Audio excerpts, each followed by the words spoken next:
The great hall of the Galactic Council stretched out like a crystal dome under distant stars.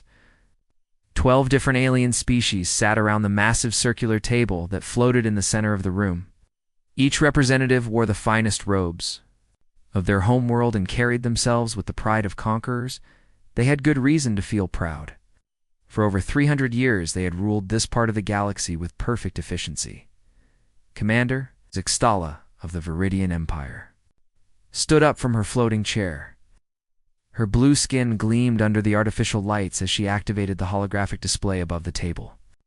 Dozens of star systems appeared in the air, showing recent battle victories. Green markers showed conquered worlds, while red dots marked the few remaining independent systems. Fellow council members, she began in her musical voice, our latest campaign in the outer sectors has been another complete success. The Kalani resistance lasted exactly 4 hours and 12 minutes before they surrendered. Total casualties on both sides were 47 beings. All within acceptable parameters, the other aliens made pleased sounds. Some clicked their claws against the table, while others hummed in harmony. Admiral Kretos of the Crystalline Collective raised one of his forearms. "Excellent work, Commander," he said with satisfaction. "The Kalani were known for their stubborn nature. I expected at least a full day of resistance." We followed Protocol 7, as always. First, we demonstrated our superior firepower by destroying 3 of their outer defense platforms. Then we transmitted the surrender terms in their native language. When they hesitated, we targeted their capital city's shield generators, but did not fire. Forward in his chair, his massive form resembled a walking mountain of black stone with glowing red eyes. "This is precisely why our method of warfare is superior to the chaos of the ancient times," he rumbled. "We have perfected the art of victory through minimal violence." The council members nodded in agreement. They had spent centuries developing what they called civilized warfare. Gone were the days of massive battles and destroyed worlds. Their method was elegant and efficient. Show overwhelming force. Offer reasonable surrender terms. Apply psychological pressure. Accept the inevitable surrender. The beauty of our system is that defeated species often become valuable allies within a few generations. The Kalani will provide excellent mineral extraction capabilities once they accept their new role in our empire. Indeed, agreed Minister Holonex of the Aquatic Federation. His gill slits fluttered as he spoke through his translation device. Should be about bringing order to chaos, not creating more destruction. We are civilizers, not exterminators. The meeting continued for another hour as various commanders reported on different sectors. Each victory followed the same pattern: overwhelming technological superiority, precise strikes, swift surrender. The aliens had turned warfare into a science with predictable results every time. Communications. Officer Veltara suddenly looked up from her monitoring station at the edge of the hall. Her reptilian features showed confusion as she studied the incoming sensor data. "Supreme Commander," she called out, "we have an unknown contact approaching from the Galactic Rim." Kethron turned his massive head toward her. "Unknown how, Veltara?" "Did another refugee ship from the border conflicts?" "Negative, sir," Veltara replied, while working at her console. "The vessel is unlike anything in our databases. The design appears crude, but it is heavily armed and armored. Hull composition suggests primitive but extremely durable construction methods." The council members exchanged glances. New species were always interesting opportunities for expansion. Most civilizations they encountered were still using chemical rockets or basic fusion drives, easy targets for their advanced fleets. "What is their technology level?" asked Admiral Kratos as he moved closer to Veltara's station. "It's crystal." Body refracted the light from her displays into rainbow patterns. "Difficult to determine, sir," she responded. "Their weapons systems are active, but we cannot identify the specific types. The overall design philosophy seems focused on durability rather than efficiency, Commander." Zixella walked over to examine the sensor readings herself. "How many ships in their fleet? That is the strange part," Commander Veltara said with growing confusion. "There appears to be only one vessel? A single ship approaching our territory alone?" The council chamber fell silent for a moment. Then several aliens began to laugh. The idea of a single ship challenging their assembled might was so absurd it bordered on comedy. One ship chuckled. General Vextar, either they are completely insane, or they have no idea what they are flying toward. Supreme Commander Kethrin stood up to his full impressive height. Open a communication channel, Velterra. Let us educate these newcomers about the reality of galactic politics. The main display showed the approaching vessel. It looked nothing like the elegant curves and flowing lines of council ships. Instead, it was all angles and armor plating. Gunports dotted its hull like the eyes of some mechanical predator, the quills of an ancient beast. "Channel open, sir," reported Veltara. Kethrin spoke in the formal tone reserved for first contact situations. "Unknown vessel, this is Supreme Commander Kethrin of the Galactic Council. You are approaching sovereign territory of the Allied systems. State your intentions." Immediately static filled the communication channel for several seconds. Then a new voice came through the speakers. It was unlike any they had heard before. Deep and gravelly, with an edge of controlled aggression that made several council members shift uncomfortably in their seats. "Earthship Defiance," the voice said. "With calm authority, we received your little demonstration in the Kalani system. We did not like what we saw." The aliens looked at each other with growing amusement. Another primitive species trying to play politics above their level. Commander Zixella stepped forward to handle the situation with practiced diplomatic efficiency. "Captain Morrison," she said in her most reasonable tone, "I am afraid you misunderstand the situation.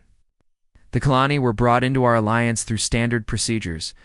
No harm came to their population's standard procedures," Morrison repeated, with what sounded like dark humor. Admiral Krethos decided to intervene before this conversation became more tiresome. "Captain, we are willing to offer your species the same generous terms we provided the Kalani.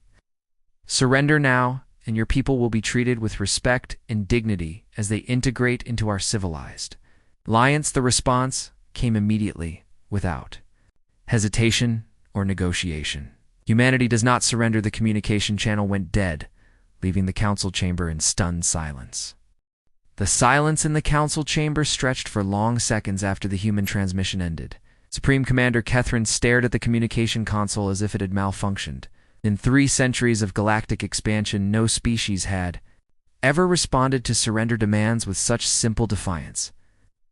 "Did they just refuse our terms?" asked Minister Holinix, while his gill slits fluttered nervously. "Perhaps their translation systems are primitive, and they misunderstood our offer."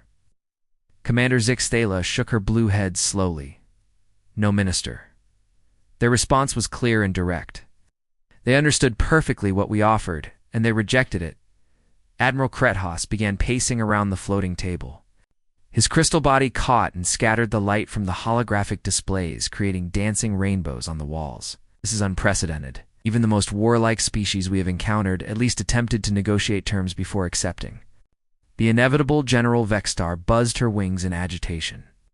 "Perhaps they are simply ignorant of our capabilities." Supreme Commander Kethrin nodded his massive stone head. "Agreed. We will follow Protocol 4. Demonstrate overwhelming superiority through a precision strike. Target their non-essential systems to disable their vessel without causing casualties. Once they see our power, they will reconsider their position." Communications Officer Veltara looked up from her station with concern. "Sir, the human vessel is not retreating. They appear to be moving into an attack formation." "Attack formation," repeated Admiral Krethos with disbelief. "One ship against our entire fleet. They must be completely insane." The council members moved to the observation deck to witness what they expected would be a brief demonstration of superior firepower. Through the transparent walls, they could see their magnificent fleet arranged in perfect formation. Hundreds of sleek vessels formed concentric spheres around the flagship with mathematical precision. In the coming engagement, the human ship looked pathetic by comparison. Where council vessels flowed like liquid metal through space, the human craft moved with blunt mechanical efficiency. Its hull was scarred and pitted as if it had been through many battles. Weapon ports opened along its sides like hungry mouths preparing to feed. Aboard the UES, Defiance Captain Jake Morrison stood on the bridge, studying the alien formation through his tactical displays. His weathered face showed no emotion as he analyzed their deployment patterns. Tactical analysis, Ben. Morrison said to his tactical officer, without taking his eyes off the main screen. Lieutenant Ben Rodriguez worked quickly at his console. Very pretty, but completely predictable. Each ship has a designated position and appears to be following strict protocols. Weapon status, Carol Morrison asked his weapons specialist. Petty Officer Carol Turner checked her systems. All railguns, loaded and ready, Captain. We are ready for whatever they want to throw at us, Morrison turned to his first officer, Commander Greg Adams. Greg, what do you think of there? Formation Adams studied the display with the eye of a veteran tactician. They fight like they are putting on a parade, sir. Take out the right ships, and the whole formation will collapse. My thoughts exactly, Morrison replied. Lisa, what is our engine status? Lieutenant Commander Lisa Park checked her engineering displays. All systems nominal, Captain. We can push past red line if needed, Morrison nodded. In the distance, the alien fleet began to move. Their formation shifted with mechanical precision as designated ships moved into firing positions. It was beautiful in its own way, like watching a complex dance performed by hundreds of dancers who had practiced the same routine for centuries. Energy signatures match directed energy weapons. Looks like they are trying to disable rather than destroy. How civilized of them, Morrison said with grim humor. Carol, prepare to return fire, full spread. Target their command ships first. Turner's hands moved over her controls with practiced ease. Aye, sir. Railguns targeted. No. Missiles locked and ready. The first alien shots came as streams of coherent energy that struck the Defiance's shields. The bridge lights flickered as the shield generators absorbed the impact. Damage control teams reported minor power fluctuations, but all systems remained operational. The CUM system, designed for disabling rather than destruction. Our shields can handle this all day. Morrison watched the alien fleet maintain their perfect formation, even after firing. They expected him to surrender now that they had demonstrated their capability. Instead, he gave the order that would shatter their confidence forever. All weapons fire. The Defiance erupted in controlled violence. Railgun projectiles accelerated to significant fractions of light speed, crossed the distance to their targets in seconds. They were made of paper and continued through hull plating and internal structures. Simultaneously, unlike the elegant energy weapons of the aliens, these were crude explosive devices designed for one purpose: maximum destruction of the target. Systems. The perfect alien formation began to come apart. Ships that had maintained precise positions for centuries suddenly found themselves dealing with damage. They had never experienced hull breaches, vented atmosphere into space. Internal explosions lit up their transparent hulls like deadly fireworks. Admiral Krethoss watched in horror as three of his finest cruisers simply ceased to exist. One moment they were graceful crystal sculptures flying through space. The next moment they were expanding clouds of glittering debris. Impossible, he whispered. Their weapons are primitive. How can they penetrate our shields so easily? Commander Zixthala was working frantically at a damage control station. Admiral, our shields are designed to disperse energy weapons. These kinetic projectiles simply punch through them. And there. Explosive missiles carry more destructive power than anything in our databases. Supreme Commander Kethron tried to maintain control of the situation. All ships maintain formation. Continue firing. They cannot have unlimited ammunition, but the human ship was not fighting like any enemy they had ever encountered. Instead of maintaining a fixed position and trading shots, it began to move unpredictably. The Defiance dove toward an asteroid field using the rocky debris as cover, while continuing to fire at alien ships. Navigation. Officer Steve Chen plotted a course that seemed suicidal to the watching aliens. The human ship wove between asteroids at high speed, using their gravity to change direction in ways that should have torn the vessel apart. But somehow it held together while alien shots missed their rapidly moving target. They are using the asteroid field as cover, reported General Vexstar with growing panic. Our targeting systems cannot maintain locks while they move so erratically. The aliens tried to adapt their tactics, but centuries of civilized warfare had made them predictable. They moved in formation. They followed protocols. They minimized risks. The humans fought like they expected to die, but were determined to take as many enemies with them as possible. More alien ships exploded under the relentless human assault. The elegant formations that had intimidated countless species began to break apart as captains tried to save their vessels. Some attempted to retreat, while others tried to close distance for more effective fire. Morrison watched the chaos spreading through the enemy fleet with satisfaction. "They fight like they are afraid to get hurt," he observed to Adams. "Makes them weak." Security Chief Tony Martinez coordinated damage control as alien shots that did find their target caused minor damage. The human ship was built like a fortress. Redundant systems, thick armor, treating the few crew members who had been injured by console explosions or falling debris. The casualties were light because human ships were designed by people who expected to fight. Outnumbered against superior technology, as alien ships began to retreat, Morrison made a decision that would haunt their nightmares. Instead of accepting their withdrawal, he ordered pursuit. The Defiance broke from the asteroid field and began hunting the fleeing vessels like a wolf, chasing frightened sheep. "Sir, several enemy ships are attempting to escape," reported Rodriguez. Morrison's response was immediate and merciless. "No survivors, no witnesses. Hunt them down." The hunt began immediately. Captain Morrison watched the tactical display as fleeing alien ships scattered in 3 different directions. Their perfect formations had dissolved into chaos as individual captains tried to save their vessels and crews. This was exactly what he had expected would happen. "Ben, track all escaping vessels," Morrison ordered his tactical officer. "I want to know their headings and probable destinations." Lieutenant Rodriguez worked quickly at his console.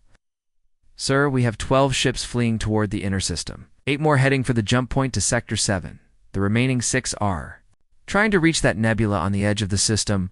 Morrison studied the options.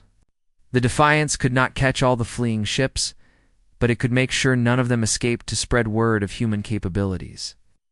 "Carol, how is our ammunition supply?" Petty Officer Turner checked her weapon status. 60%? Missiles down to 40%. "Point defense ammunition is still good, more than enough," Morrison replied.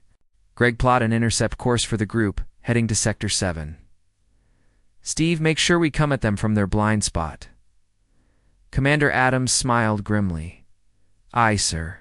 They still think like parade ground formations. No idea how to handle pursuit." Tactics Navigation Officer Chen began calculating vectors. The alien ships were fast, but they were not built for extended high-speed flight. Their elegant designs prioritized efficiency and comfort over raw performance. The Defiance was designed like a predator, built to hunt in the fleeing alien vessels. Panic was spreading faster than their ships could fly. Admiral Krethaus tried to maintain some semblance of command authority, but his crystal body was flickering with stress patterns that betrayed his fear. "All ships maintain course for the jump point," he transmitted to his scattered fleet. "Do not break formation or reduce speed," but his ships were already breaking apart as individual captains made their own decisions. Some tried to hide behind planets or moons. Others pushed their engines beyond safe limits, trying to reach the safety of hyperspace. In war, there is no safety. The Defiance caught the first group of fleeing ships near the 4th planet of the system. The aliens had hoped the gravity well would interfere with human targeting, but Morrison had other plans. He used the planet's gravity to accelerate his ship even faster, while his weapons locked onto the clustered enemy vessels. "Fire," Morrison ordered simply. The alien ships died quickly. Their shields offered no protection against kinetic weapons moving at such velocities. Railgun projectiles tore through holes and continued through internal compartments, destroying everything in their path. Fusion reactors overloaded. Life support systems failed. Crew compartments explosive decompressed into space. 3 vessels destroyed, reported Turner. 2 more are venting atmosphere but still moving. Finish them. Morrison replied without emotion. The wounded alien ships tried to surrender. Their communications officers broadcast frantic messages in a dozen languages, offering to share technology and resources in exchange for mercy. Morrison listened to the translations, but his expression never changed. Aboard the dying alien vessels, crews scrambled to escape pods and emergency shuttles. They had been taught that surrender was always an option, that civilized warfare included provisions for defeated enemies. They were about to learn that humans had different rules. The Defiance's point defense systems opened fire on the escape pods. The small craft offered no real threat, but Morrison was not interested in leaving witnesses. Each pod exploded in a brief flash of light and debris. Within minutes, there was nothing left but wreckage and expanding clouds of frozen atmosphere. All targets eliminated, reported Rodriguez. No survivors detected. Morrison nodded and turned his attention to the next group of fleeing ships. Steve set course for the nebula. Those ships think they can hide in the gas clouds. Chief Engineer Cooper's voice came over the comm system. Captain, we are pushing the engines pretty hard. How long do you want to maintain this pursuit until they are all dead? Ryan Morrison replied. We cannot let word of human capabilities reach the rest of their empire. Not yet. The chase continued across the star system. The Defiance moved like a shark through deep water. Patient, relentless, deadly, each group of alien ships that thought they had found safety discovered they were wrong. The ships hiding behind the nebula learned that human sensors could penetrate gas clouds that blocked alien detection systems. Died without ever seeing their attacker. The group trying to reach the inner planets found that their heat signatures made them easy targets against the cold of space. Admiral Krethoss was in the last group of survivors, fleeing toward the jump point.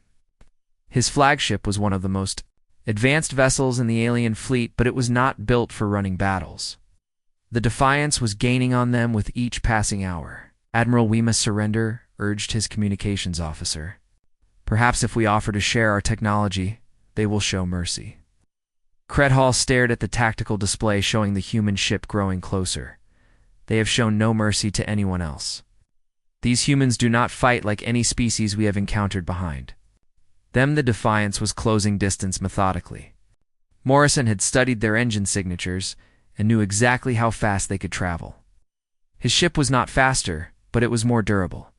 He could maintain high speed longer than they could. Ben, what is the range to target? Morrison asked. Still outside optimal range, Sir Rodriguez replied, but we are gaining. Estimate intercept in 40 minutes. Morrison studied the fleeing alien ships through his tactical display. They were pushing their engines beyond safe limits, trying to reach the hyperspace jump point. Smoke and plasma leaked from their engine ports as stress systems began to fail. They are going to burn out their drives before they reach safety, observed Commander Adams. Good, Morrison replied. That will make this easier. The first alien ship suffered engine failure 30 minutes later. Its fusion drive simply shut down from thermal overload, leaving the vessel drifting helplessly in space. The Defiance closed distance quickly and destroyed it with a single railgun volley. The second ship tried to turn and fight when it became clear they could not outrun their pursuer. It was a brave gesture, but completely futile. The alien vessel fired everything it had at the approaching human ship, but the weapons that were designed for disabling could not penetrate the Defiance's armor. Morrison's return fire was devastating. The alien cruiser broke apart under the kinetic impact, sending debris spinning in all directions. Some pieces struck other fleeing ships, causing additional damage and chaos. Admiral Krethoss watched his fleet die ship by ship. The elegant formations that had conquered dozens of systems were being hunted to extinction by a single human vessel. Everything they thought they knew about warfare was proving to be wrong. Navigation officer. 30 seconds to hyperspace. Krethoss felt hope for the first time since the battle began. If they could reach hyperspace, they could escape to warn other Council forces. The humans were dangerous, but they were still just one ship. Surely the full might of the Galactic Alliance could stop this threat. The jump point shimmered as space began to fold around the fleeing alien ships. The passage to hyperspace was opening. Safety was only seconds away. Then railgun projectiles slammed into the jump gate generators. The delicate machinery that manipulated space-time was never designed to handle such brutal kinetic impacts. It exploded in a cascade of exotic energy that collapsed the hyperspace window and damaged several fleeing ships. Jump point destroyed, reported the alien navigation officer with despair. We are trapped. Morrison watched the alien ships drift helplessly near the collapsed jump point. Their engines were burned out, their weapons were depleted, had nowhere left to run and no way to escape. Open a channel? Morrison ordered Communications Officer Amy Collins. Channel open, Sir Collins replied. Morrison's voice carried across space to the defeated alien vessels. This is Captain Morrison. You have 15 seconds to abandon ship before I destroy you. This is the only warning you will receive. Admiral Krethos listened to the transmission with growing horror. Even now, facing total defeat, the humans offered. No terms for surrender, no negotiations, no mercy, just death or abandonment of everything they had built. The alien crews began evacuating to escape pods and emergency shuttles. They had no choice. Stay and die with their ships, or flee and hope the humans would let them live long enough to be rescued. Morrison watched the evacuation through his tactical display. When the last escape pod had cleared, he gave the final order: destroy all remaining vessels. The escape pods drifted in space like seeds scattered by a dying tree. Inside them, alien survivors huddled together, trying to process what had just happened to their mighty fleet. They had emergency supplies for 3 days and distress beacons that would eventually bring rescue ships. What they did not have was any understanding of how their perfect system of warfare had failed so completely. Admiral Krethos floated in his pod's cramped interior, surrounded by the surviving members of his command crew.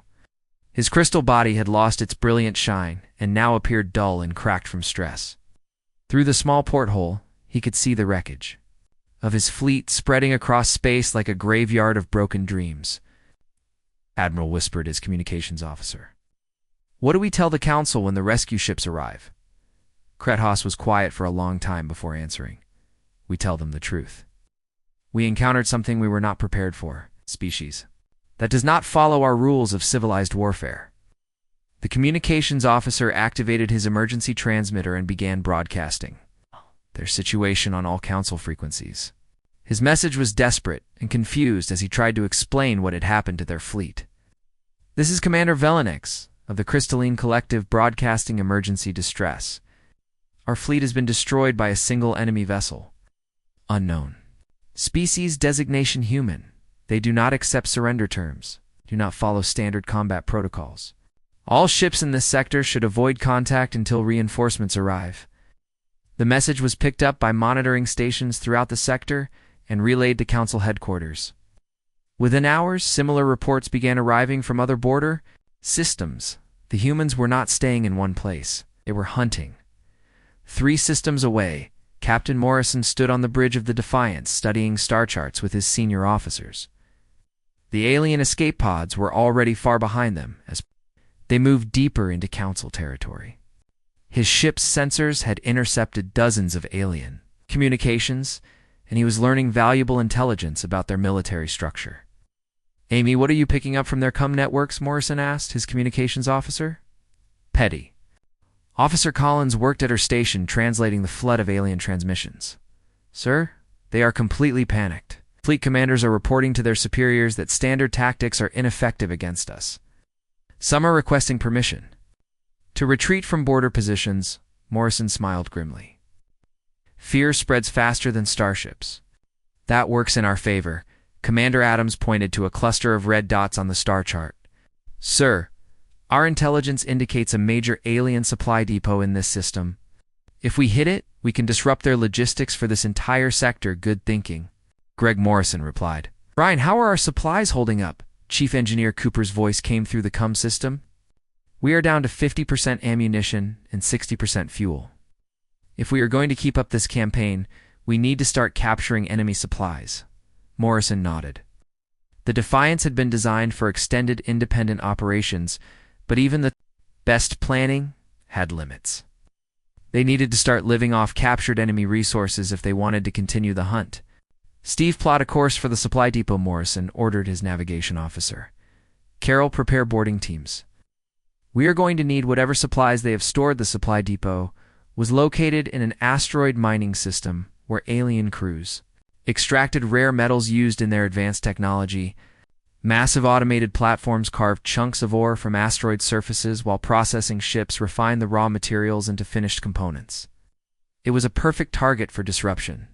The alien fleet protecting the depot consisted of 8 patrol ships and 2 heavy cruisers. Their commanders had received warnings about the human threat, but they still followed standard defensive procedures. They formed up in textbook formations and prepared to demonstrate overwhelming superiority. Morrison watched their deployment through his tactical systems. They never learned, he observed to Adams. Same formations, same tactics, same weaknesses. The battle was over in less than 20 minutes. The alien ships tried to protect the mining platforms, but the Defiance simply ignored their defensive positions and attacked the most valuable targets first.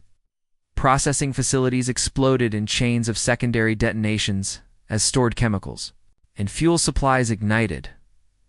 When the patrol ships moved to intercept, Morrison used the asteroid field against them. His ship wove between massive rocks, while alien weapons fire struck stone instead of his hull. The pursuing vessels found themselves trapped in a maze of spinning debris where their superior numbers meant nothing. One by one, the alien ships died. Their weapons could not penetrate human armor, while railgun projectiles tore through their hulls like paper. The few survivors who tried to escape were hunted down and destroyed before they could report the attack. But this time, Morrison ordered his crew to capture what they could from the wreckage. Boarding teams led by Security Chief Martinez crossed to damaged alien vessels and stripped them of useful equipment. Fuel cells were transferred to the Defiance, along with spare parts and ammunition for captured alien weapons. "Sir, we have recovered enough fuel for 3 more weeks of operations," reported Martinez over his suit radio. "Plus, we have samples of their energy weapons and shield generators." Morrison was pleased with the haul. "Good work, Tony. How much of their communications equipment can we salvage?" "Quite a bit, sir. Their encryption systems are sophisticated, but we should be able to break them with time." The captured alien technology would prove invaluable for what Morrison had planned next. Instead of random attacks, he was going to start targeting their command structure. Cut off the head, and the body would die. As the Defiance moved deeper into Council territory, the aliens began to realize they were facing something unprecedented. Emergency council sessions were called as reports of human attacks spread panic through their military hierarchy. Supreme Commander Kethrin stood before the assembled representatives, trying to maintain calm while his own confidence crumbled. The holographic displays around the chamber showed the locations of human attacks spreading like an infection across their border regions. "Fellow council members," he began, "with forced authority, we are facing an unusual situation. This human vessel appears to be operating alone using unconventional tactics. However, we must not allow panic to override rational military planning." Commander Zixthala activated a detailed tactical analysis. "Supreme Commander, our losses have been significant. 12 complete battle groups destroyed. For major supply, depots eliminated. 17 colonies have gone silent after reporting human contacts." The numbers were staggering. In less than 2 weeks, a single enemy ship had inflicted more damage than any invasion force in Council history. Traditional warfare doctrine had no answers for this kind of threat. General Vextar buzzed her wings nervously. "How is one ship accomplishing so much destruction? Our intelligence estimates indicate they should have exhausted their ammunition." Days ago, Admiral Krethas, who had been rescued from his escape pod, provided the answer. "They are capturing our supplies and equipment, turning our own resources against us. The human ship grows stronger with each victory while our forces become weaker." Minister Holonex raised a disturbing question. "What if this is not their only ship? What if this is just advanced reconnaissance for a larger human fleet?" The possibility sent chills through the assembled aliens. If humans had more ships like the Defiance, then the entire Council Empire was at risk. Everything they had built over centuries could be destroyed by an enemy they did not understand. "We must mobilize the reserve fleets," declared Supreme Commander Kethrin. "Every available warship should converge on the human vessel's last known position. Overwhelming numbers will compensate for their tactical advantages," but Morrison had anticipated this response. The captured alien communications had revealed their fleet movements and gathering points. Instead of waiting to be surrounded, he struck first at their staging areas. The attack on Naval Base Epsilon was perfectly timed. 36 alien warships were refueling and resupplying when the Defiance emerged from hyperspace at close range. Morrison had learned to use captured alien jump drives to appear where his enemies least expected. The base's defenses were designed to repel, attacking fleets, not single ships that appeared inside their perimeter. Orbital weapons platforms tried to track the fast-moving human vessel, but their targeting systems could not compensate for such erratic movement patterns. Morrison used the docked alien ships as cover, while his weapons systematically destroyed fuel depots and ammunition storage facilities. Secondary explosions lit up space like fireworks as chain reactions spread through the base. Infrastructure alien ships trying to launch were caught in the chaos. Some collided with debris, while others were destroyed by explosions from nearby facilities. The few vessels that managed to clear the station found themselves facing a human ship that had been refueled and rearmed with their own supplies. "This is madness," transmitted one alien captain as his ship died under human fire. "They fight like they have nothing to lose." Morrison heard the transmission through his captured communications equipment. "That is exactly right," he replied on an open frequency. "We have nothing to lose and everything to gain. Your empire ends today." The final battle was inevitable. After weeks of running fights across 3 star systems, the remnants of the alien fleet had been cornered in the Nexus system. Their most powerful space fortress orbited the 5th planet, surrounded by every surviving warship they could gather. It was a desperate last stand by beings who had finally realized what they were truly fighting. Supreme Commander Kethron stood in the command center of Fortress Prime, watching his tactical displays with growing dread. 237 ships formed defensive rings around the massive station. It was the largest concentration of firepower the Council had ever assembled. It should have been enough to stop any threat, but the single human ship approaching from the outer system had already proven that normal rules did not apply. The Defiance moved through space like a predator that had grown fat on the corpses of its enemies. Its hull was scarred from dozens of battles, but its weapons remained deadly. All ships maintained defensive positions, Kethron ordered through the communication network. "Do not break formation regardless of provocation. Our only hope is concentrated firepower." The alien commanders acknowledged his orders, but fear was evident in their voices. They had all heard the stories from survivors of previous encounters. Ships that vanished without trace. Fleets that simply stopped responding to communications. An enemy that showed no mercy and accepted no surrender. Admiral Kredhaus floated in his command chair aboard one of the few remaining crystalline collective vessels. His crystal body was still cracked from his earlier encounter with the humans, and the stress patterns had become permanent. He had volunteered for this final battle, knowing he would likely not survive. Admiral whispered his tactical officer, "The human ship has stopped at the edge of our sensor range. They appear to be scanning our defensive positions," Kredhaus studied the tactical display showing the lone enemy vessel. It seemed impossibly small compared to their assembled might. How could one ship threaten everything they had built over centuries? Aboard the Defiance, Captain Morrison walked slowly around his bridge, examining every system and checking with each crew member. This would be their most dangerous battle yet. The aliens had finally managed to concentrate enough firepower to pose a real threat to his ship. "Status report from all departments," Morrison ordered. Chief Engineer Cooper's voice came through the comm system. "All systems operating at peak efficiency, Captain. We have absorbed technology from a dozen different alien species. This ship is more powerful now than when we started." Weapons Specialist Turner checked her displays. "Full ammunition load from captured supplies, sir. Railguns ready. Missiles armed. We also have those alien energy weapons we salvaged. They might be useful for precision work." Morrison nodded. The captured alien technology had been integrated into his ship's systems by Cooper's engineering teams. The Defiance was now a hybrid vessel, combining human durability with alien sophistication. It was perhaps the most dangerous warship in the galaxy. "Ben, what do you make of their defensive positions?" Morrison asked his tactical officer. Lieutenant Rodriguez studied the enemy formation carefully. "Sir, they have learned from our previous attacks. Multiple overlapping fields of fire, no obvious weak points. But they are still thinking defensively. They want us to come to them, which is exactly what we are going to do," Morrison replied.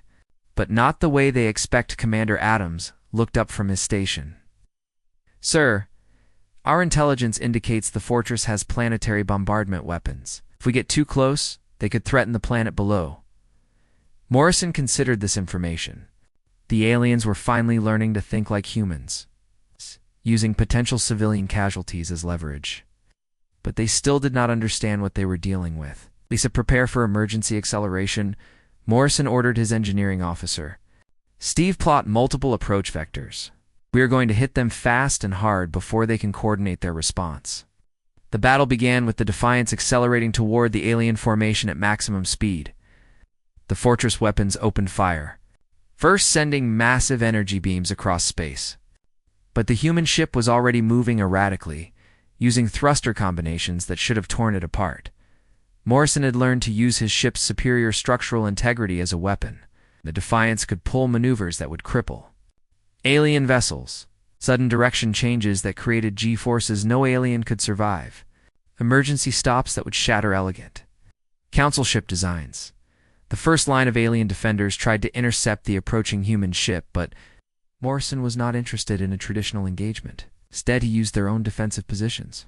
Against them, Defiance dove through their formation so fast that alien weapons could not track it. Railgun projectiles fired at point blank range tore through multiple ships before the aliens could react. The kinetic energy at such close distances was devastating. Alien vessels simply disintegrated under the impacts, sending debris flying in all directions.